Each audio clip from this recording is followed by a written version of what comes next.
ये बॉम्बिंग से अगर यूएस ये समझ रहा है कि डिटरेंस होगा, नहीं होगा। आप देखना आइंदा 5-10 साल में ईरान 90% एनरिचमेंट करेगा।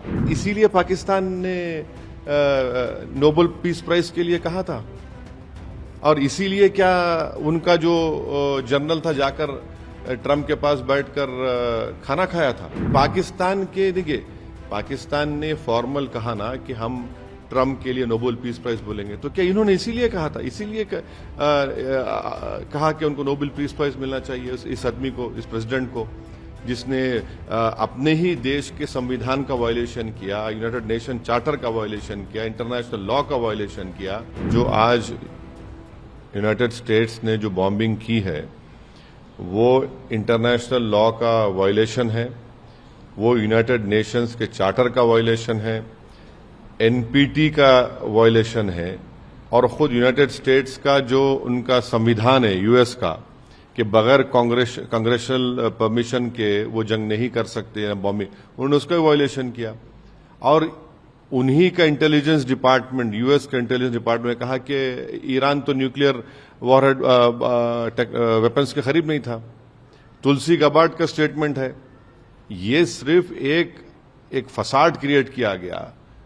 मकसद एक ही है कि इजराइल जो बेंजामिन नेतन्याहू जो फलस्तीनियों का एक खसाब बन चुका है, बुच्चर बन चुका है, जो जेनोसाइड हो रहा है, एथनिक क्लेंसिंग हो रहा है, उसको कवर अप करने के लिए किया गया। फिर 55,000 लोग मारे गए, अभी मर रहे हैं वहां पर, आप उसकी बात नहीं करते। तो ये बॉम्बिंग से अगर यूएस ये समझ रहा है कि डिटरेंस होगा, नहीं होगा। आप देखना आइंदा 5-10 साल में ईरान 90% एनरिचमेंट करेगा। आप इस बात को देख लेना कि उस इलाके में जितने मुस्लिम अरब कंट्रीज हैं वो अब ये तय करेंगे कि भाई हमारा को अगर डिटरेंस चाहिए इजराइल से तो हमको भी अब वही करना पड़ेगा। वो भी करेंगे, न्यूक्लियर बॉम्ब्स बनाएंगे, न्यूक्लियर वॉरहेड्स बनाएंगे। और ये जो यूएस ने किया है, इराक में आपने झूठ बोला था वेपन्स ऑफ मास डिस्ट्रक्शन, कहां मिला? कुछ नहीं मिला। आपने लीबिया में गद्दाफी को हटाया, ये कुछ इल्जाम लगाकर केमिकल वेपन, क्या हुआ? कुछ नहीं निकला। तो आप ये जो इंस्टेबिलिटी क्रिएट कर रहे हैं, ये इंस्टेबिलिटी आपको ही महंगी पड़ेगी। अगर कल वहां पर जंग हो जाएगी उस इलाके में, जो अब पूरे आसार नजर आते हैं, तो फिर पूरा इलाका एक आग की झोंक में होगा। और वहां पर 60 लाख से ज्यादा भारत के लोग काम करते हैं उस तमाम कंट्रीज में। हमारे इंडियन कंपनीज का इन्वेस्टमेंट है उन कंट्रीज में। एक बहुत बड़ा फॉरेन एक्सचेंज हमको वहां से आता है। और एक बात याद रखिए, जो गल्फ कंट्रीज में जो भारत के नागरिक काम करते हैं, इनकम टैक्स नहीं देते। वो नॉर्थ अमेरिका में इनकम टैक्स देते हैं, यहां पर हमको आता है, तो फिर कितना बड़ा नुकसान होगा सबका। तो ये बात हमको समझने की जरूरत है। और आखिरी बात यह है कि इसीलिए पाकिस्तान ने नोबेल पीस प्राइज के लिए कहा था, और इसीलिए क्या उनका जो जनरल था जाकर ट्रंप के पास बैठकर खाना खाया था, तब उनको ये तो सब एक्सपोज हो गए यहां से लेके वहां तक।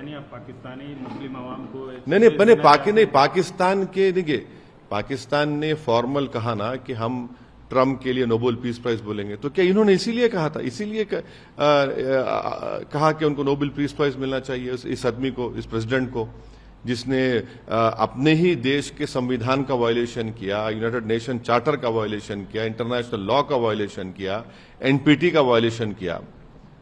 तो क्या इसीलिए पाकिस्तान प्रेसिडेंट ट्रंप को नोबेल पीस प्राइज के लिए रेकमेंड किया था क्या? सर, यूएस की भूमिका मिडिल ईस्ट रीजन में नहीं, यूएस ऑनेस्ट ब्रोकर कभी नहीं था। चाहे इराक हो, चाहे लीबिया हो, चाहे पैलेस्टाइन हो। और ये जो गजा में जेनोसाइड हो रहा है, जो एथनिक क्लेंसिंग हो रही है एक रेसिस्ट स्टेट की तरफ से, उस पर तो यूएस बिल्कुल खामोश बैठा हुआ है। सारी दुनिया बोल रही है कि पैलेस्टीनियंस का क्या एथनिक क्लेंसिंग हो रही है। माने अगर वो लोग खाना लेने जा रहे हैं तो गोलियां चलाकर उनको मार रहे हैं। और पूरी वेस्टर्न ममालिक जो बड़ा पूरे विश्व में दर्ज देते हैं ह्यूमन राइट्स, अरे तुम लोग कह के ह्यूमन राइट्स बात कर रहे हैं? कौन सी ह्यूमन राइट्स बात कर रहे हैं? इजराइल के पास जो इतने वॉरहेड्स है, न्यूक्लियर टेक्नोलॉजी है, वो लोग बोलते हैं एक्सपर्ट वो 700-800 है, इजराइल ना एनपीटी का मेंबर है, इजराइल आईएईए को अलाउ नहीं करता, आप उसके न्यूक्लियर जो बनाकर बैठा हुआ इतने वर्षों से उस पर कोई बात ही नहीं करता। तो ये इनका डबल स्टैंडर्ड है, इनकी हिपोक्रेसी है। सर, इजराइल के प्रधानमंत्री ने ट्रंप की तारीफ की है, बोला है कि ये कार्रवाई इतिहास बन गई। इतिहास यही बताएगा कि अगर जंग शुरू हो गई, जिस तरह इराक में हुआ था, इस तरह अगर जंग शुरू हो गई तो नुकसान खमियाजा कौन भुगतेगा? कितने मासूम लोग मारे जाएंगे? इसमें भारत के लिए परेशानी हो जाएगी।